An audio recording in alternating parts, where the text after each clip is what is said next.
NCAA, NIL, Cavinder Twins, Katie Meier, Miami. We're going to get the inside scoop on everything that's going on. You are Locked On Canes, your daily podcast on the Miami Hurricanes, part of the Locked On Podcast Network, your team every day.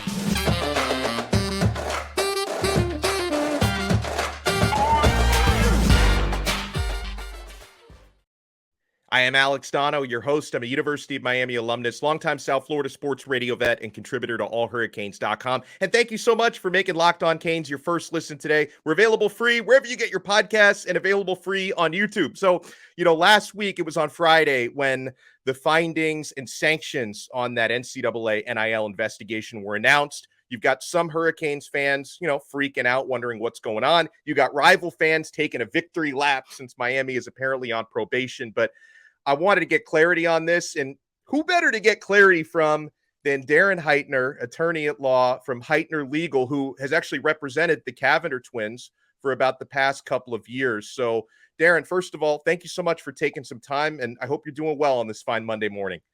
Yeah, thanks so much for having me.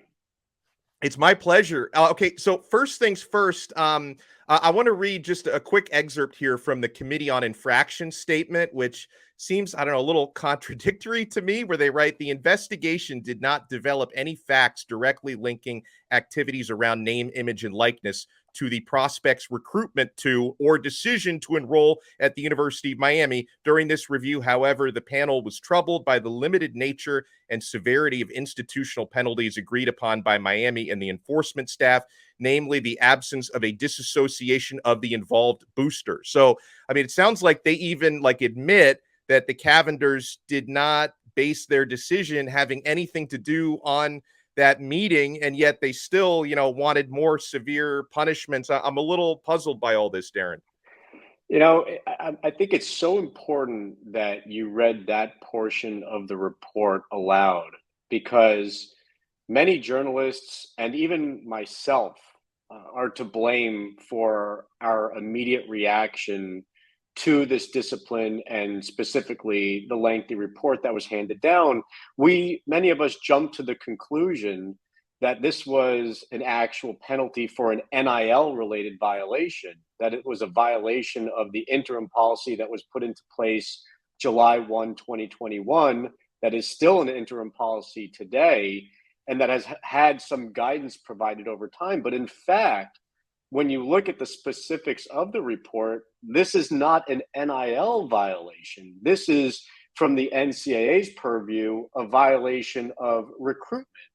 And the issue revolves around the classification of Mr. Ruiz as a booster. And we could argue as to whether or not that's a proper classification in this specific circumstance, and that there was institutional involvement by way of women's basketball coaches directing players who are not yet committed to the university to communicate then with Mr. Ruiz.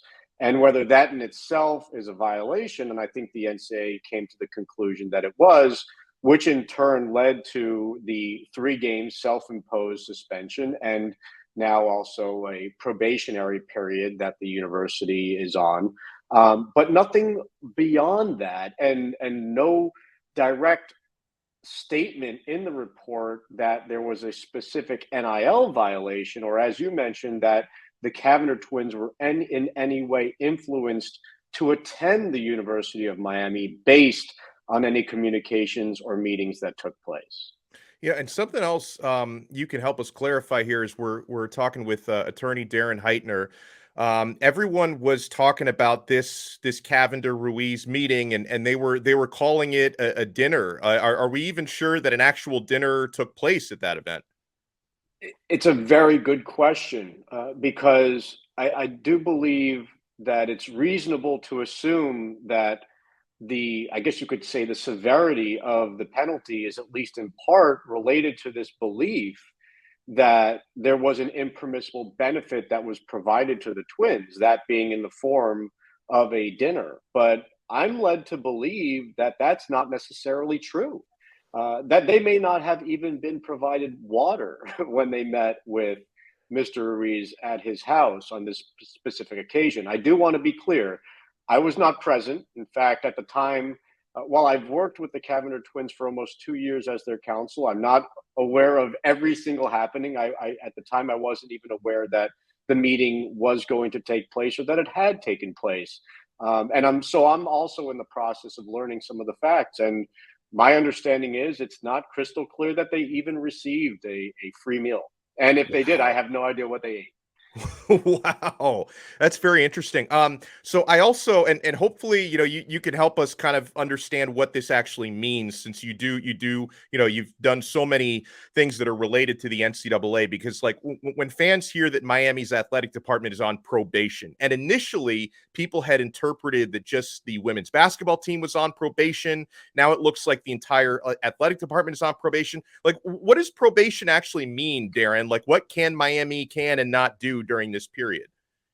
Probation in itself essentially can be boiled down to enhanced scrutiny, that there's additional focus being placed on the program, and that if there is another violation of NCAA bylaws during the probationary period, then number one, the probationary period can and likely will be extended, but also it's more likely that there will be additional sanctions on the program and probably enhanced sanctions. So I wouldn't read too much into the fact that the program may be placed on probation outside of whatever specifically is set forth in the report as to the penalties toward the school. Again, it's additional enhanced scrutiny towards the program during the probationary period. Something that I feel bad about from where I sit is that the Cavinder Twins get, I would argue, negative publicity from all of this when they didn't do anything wrong, Darren. I mean, even the NCAA, they don't fault the Cavinder Twins if they feel like this was impermissible, this meeting. They obviously were trying to go after the booster and after Katie Meier, who I also feel terrible for. But, your clients didn't actually do anything wrong, and they're getting scrutiny for this. And I agree, and it's something that we've discussed internally since the report came out on Friday. The question being, is there reputational harm that has resulted from this report? And if so, what is the extent of that harm? The Twins did come out very quickly after the report was released and submitted their own social media content surrounding it, not in any way to diminish the importance, I guess, of following rules, but to question exactly what it is that they allegedly did wrong. Because, again, if you look at the report itself, it does not appear that the NCAA made any conclusion that they did anything wrong. From my perspective, they did nothing wrong, but yet show me an article online where their individual names or them as the Cavinder Twins are not mentioned in the headline. Right. And I understand we live in a world of clickbait, and just by mentioning their names in the actual title of an article or close to the top is going to bring eyeballs. But the question does become, okay, the NCAA didn't put their names in the title, but now every journalist is. So does that result in reputational harm? And it is a shame if so, and it certainly should not have been the result of this report. Yeah, no, well said. I've got a couple more questions I'm going to ask Darren Heitner on the other side, including the true nature of NIL, because I think even the NCAA kind of loses sight of what the purpose is and hopefully improving athletes' lives and giving them opportunities that regular Americans enjoy. So we're going to talk about that and more. Keep it locked right here to Locked On Canes. And folks, if you're looking for a delicious treat, but you don't want all the fat and calories, you got to try a Built Bar. Just got through the holidays. I know a lot of us since January 1st, you got those resolutions. We're trying to eat a little healthier this year. If you're like me, where you want to eat healthier foods, but you don't want to compromise taste, I've got just the right thing for you. You've got to try a Built Bar. With Built, healthy is actually tasty. They're perfect for your New Year's resolution. So what makes Built Bars so good? Well, for starters, they're covered in 100% real chocolate, and they come in unbelievable flavors like churro, peanut butter brownie, coconut almond. I was eating a banana cream pie puff bar earlier today. Fantastic. I'm not sure how Built does it, but These bars taste like a candy bar while maintaining amazing macros. And what's even better is that they're healthy, only 130 calories, 4 grams of sugar with a whopping 17 grams of protein. And now you don't have to wait around to get a box. Now you can get them at your local Walmart or Sam's Club. That's right. Head to your nearest Walmart or Sam's Club today. Pick up a 4-box of cookies and cream, double chocolate or coconut puffs, or grab a 13-bar box at Sam's Club of hit flavors like brownie batter and churro. And you can thank me later because I love me some Built Bars. Thank you so much for making Locked On Canes your first listen today.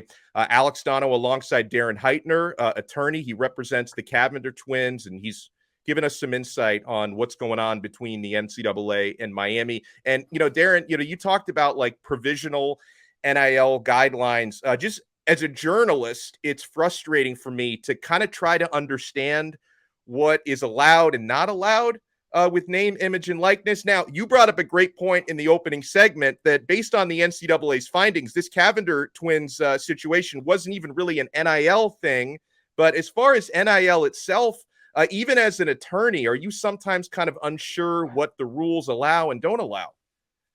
Well, I try not to be, but if you're confused and if journalists are, imagine how athletic departments across the country have been going back to July 1, 2021, and including through today. You had a period in time from July 1, 2021, really until October of 2022, where you had this very basic interim policy that said there must be quid pro quo in every deal. There can't be inducements to enroll at a university.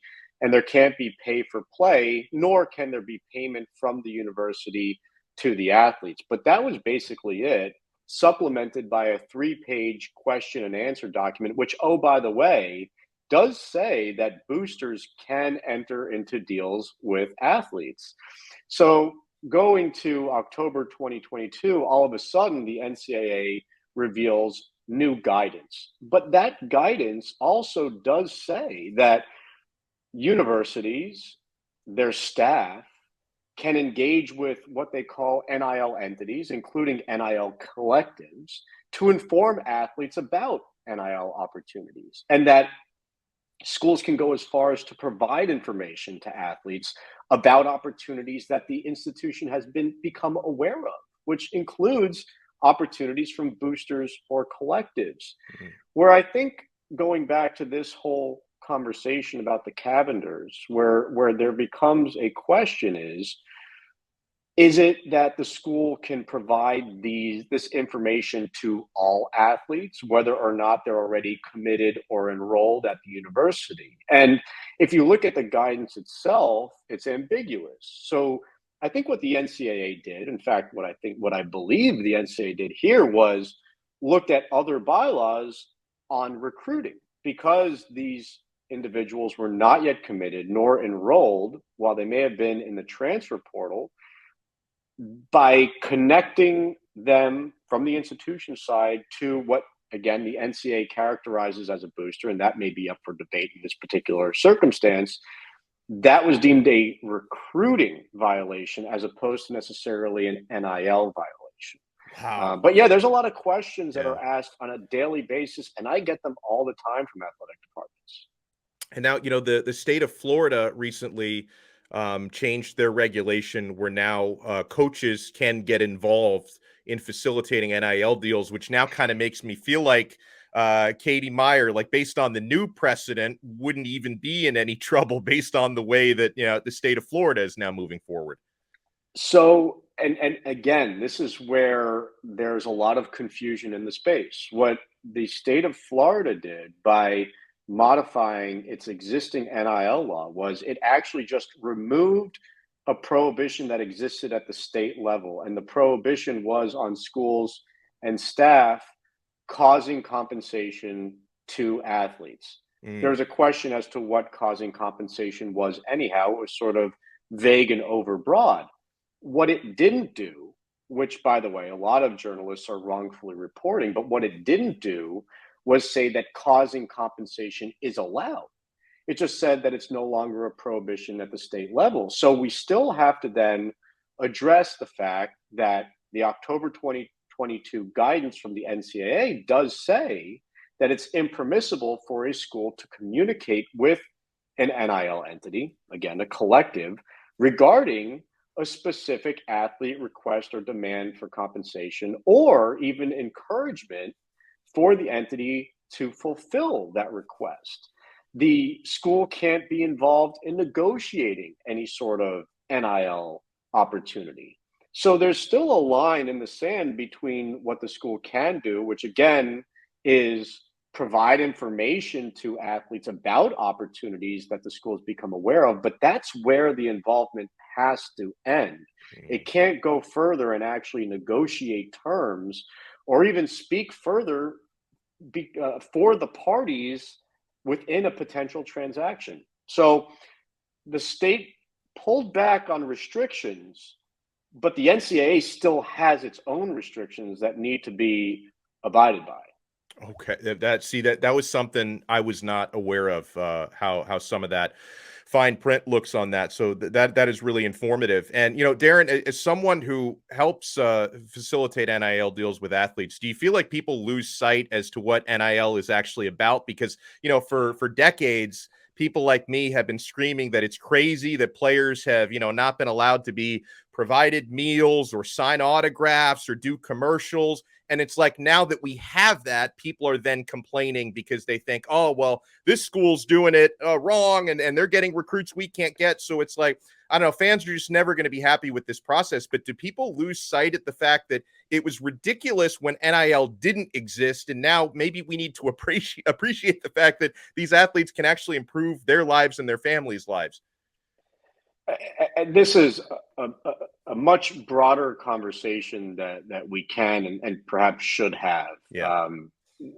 College athletes forever were a class of individuals who were wrongfully placed in a bucket where they alone could not benefit from their publicity rights, namely their names, images, and likenesses. And so this was, I firmly believe, was worth fighting for.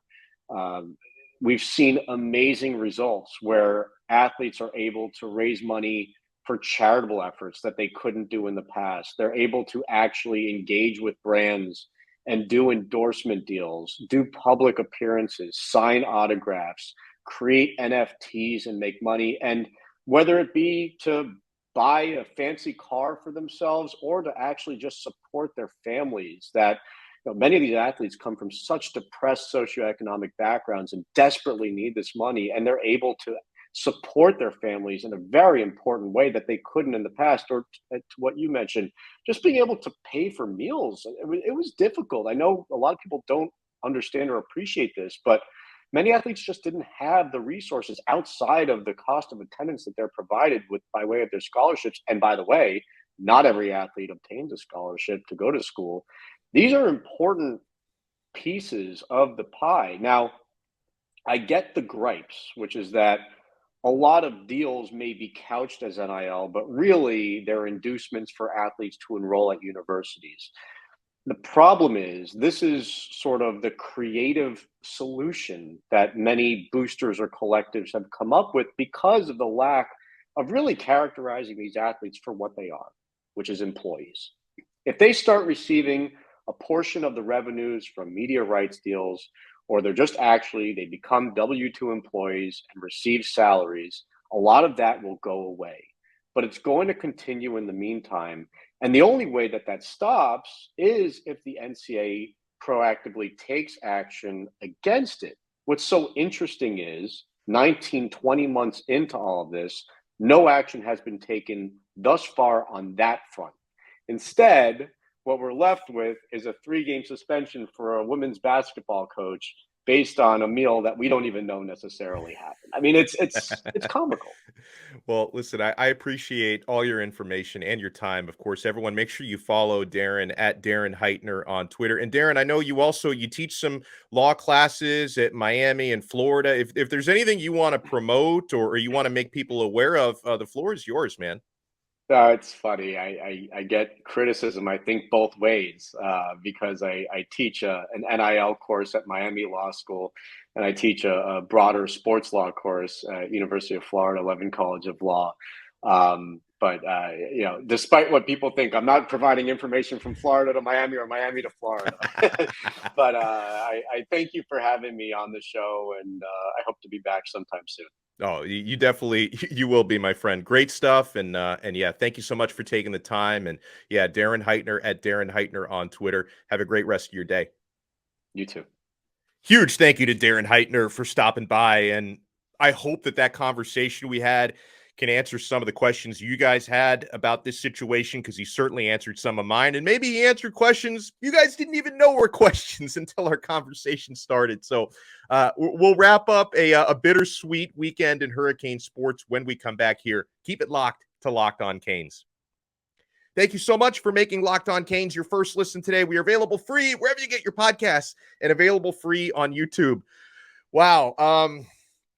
All the chest pumping I've done about Hurricanes basketball in recent weeks. And I'm not saying they don't deserve it, because they were on an incredible run, 7 straight wins. They collapsed. They absolutely collapsed against Florida State on Saturday. That may or may not be what put me in the hospital over the weekend. Is it too soon to make that joke? I actually did go to the emergency room on Saturday evening for chest pains. And I want to thank everyone for the well wishes that you guys sent me. It means a lot to me. I've said it before, I'll say it again. The people that listen to and watch the show, you guys are family. You feel like family. And if any of you are having health concerns, I would certainly worry about that. So I appreciate you guys for worrying about me. I'm fine. They ruled out anything like cardiac related. So, whatever was going on with me, I'm going to follow up with my regular doctor to see if we can get to the bottom of it. But, my heart is fine. I did not suffer a heart attack or anything like that. Thank God. I wanted to get checked out because I'm a dad. By the way, happy birthday to my son, Luca. Luca turns 5 today. Happy birthday to you.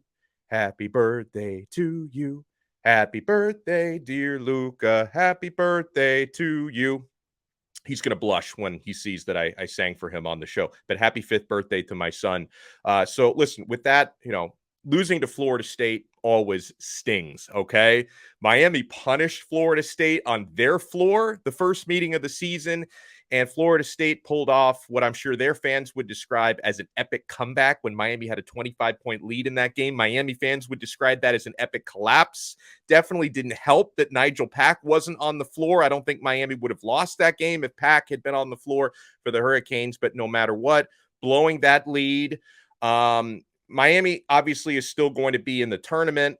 They still have a chance to win the ACC, by the way. Miami they can win the ACC by beating Pittsburgh in the finale. So I'm hoping we can look back on this collapse against Florida State near the end of the regular season as a learning experience, right?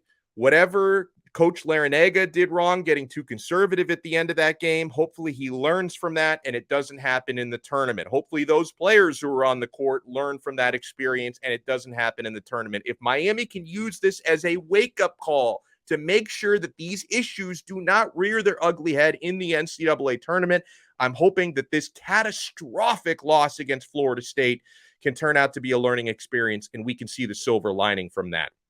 Meanwhile, the Canes baseball team keeps, I think they've hit 22 home runs already this season. They get a couple of sweeps. So I love to hear that about the baseball team. And I wanted to throw out some thank yous to those of you who have recently left us 5-star reviews on Apple Podcasts and Spotify. If you guys can do that, if you listen to the audio version, if you can take a few minutes to hit 5 stars and leave us a nice review, it goes a long way so people know that, hey, this show's not so bad. Maybe I can check it out. So we've gotten some new reviews from Dat Dude 239 writes 3-part statement. Ooh, and I'm going to get into this into a future episode, Dat Dude, because I know you actually gave us a content idea, and I'm going to get into this later this week, I promise. He says, can you give a player comp for the freshman linebacker, Bobby Washington? I'm a fan of this kid, and I believe he has a huge upside. Yeah, did you see Bobby Washington is one of the fastest players on the team? He's apparently faster than Robbie Washington, who's a wide receiver. He says, 2, thank you for giving us great insight on the daily and keeping us updated with recruiting and coach updates. He says, 3, can you give yourself a welcome to the U? I think you just wanted to hear me do that for some reason. So thank you so much for the nice review. We also got a review from Javi Spiro 33, who says, been listening to Donno for years on the AM dial, now here on Locked On Canes. 5-star review is well deserved, sir. Keep up the phenomenal work and go Canes. Thank you. Memphis King Mo writes in, Donno brings timely information and energy to the Hurricane Nations. I look forward to the intel. Thank you so much. And so, yeah, for those of you who've left us new 5-star reviews, thank you. If you guys want to do that, if you haven't done that, we'd like to give shout outs when the new reviews come in. So huge thank you again to Darren Heitner for joining us. Let's hope the Hoops team does not let anything like Saturday ever happen again. And let's hope Miami's got a new wide receivers coach soon. Let's hope Jason Taylor gets promoted. We talked about that on yesterday's episode. Make sure to check it out. # promote Jason Taylor. And guys, make sure you check out Locked On College Basketball. Make them your second listen after making us your first. Andy Patton and Isaac Shade take you through the college basketball landscape like no other in 30 minutes or less with big name guests, players, and coaches on the show. Locked On College Basketball, available free wherever you get your podcasts and available free on YouTube. We will talk to you again tomorrow on another episode of Locked On Canes, part of the awesome Locked On Podcast Network, your team every day.